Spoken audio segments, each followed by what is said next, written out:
国际消息来看，这罗西亚总统普丁3月12日是请军装头一届出现伫个库斯克地区。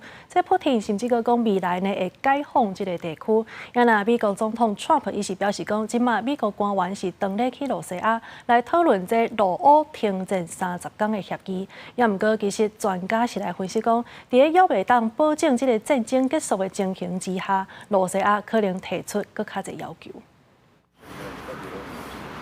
穿几束的迷彩军装，伫罗军参谋总长格拉西莫夫的陪同之下，罗西亚总统普丁拜访位于库斯克地区的军事总部。这是去年8月乌克兰对这个所在发动攻击以来，普丁头一摆访问这个甲乌克兰连接的罗西亚领土。格拉西莫夫讲，已经为乌军手中夺回86趴方占领的区域，也伫最近的推进中掠到430名乌克兰的士兵。普丁表示，应该将掠到的乌军士兵看作是恐怖分子。Прежде всего, должны относиться как к террористам в соответствии с законами Российской Федерации. Очень рассчитываю на то, что все стоящие перед нашими подразделениями боевые задачи будут безусловно исполнены. И территория Курской области в ближайшее время будет полностью освобождена.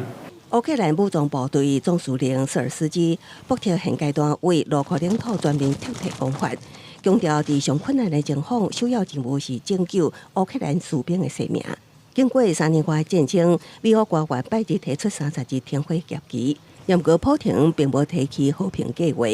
美国总统川普10日伫北京利用接见爱尔兰总理马丁的机会表示，美国官员当前往罗西亚讨论停战协议甲和平谈判方式。And we just were able to get Ukraine to agree, so we're going to know very soon. I've gotten some positive messages, but a positive message means nothing. This is a very serious situation. This is a situation that could lead to World War III. And Biden should have never let it happen.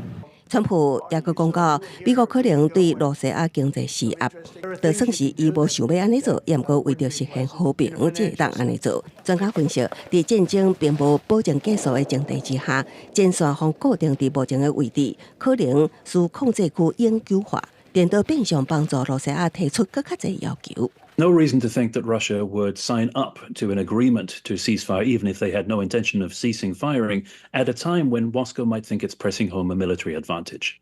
So for the time being, Russia can sit back and wait. Everybody is saying the ball is in Putin's court. That also means that Russia has the initiative. 另外一方面，乌克兰国防部已经启动新一波的征兵行动，鼓励18至24岁少年人参军1年，提出会当领24000美金超过代表79万的薪水，也会当另外得到真悬的奖金加贷款参租金补贴，而且合约结束了后，也会当有12个月免抵方动员的贷款。公司新闻，戴维宁编译。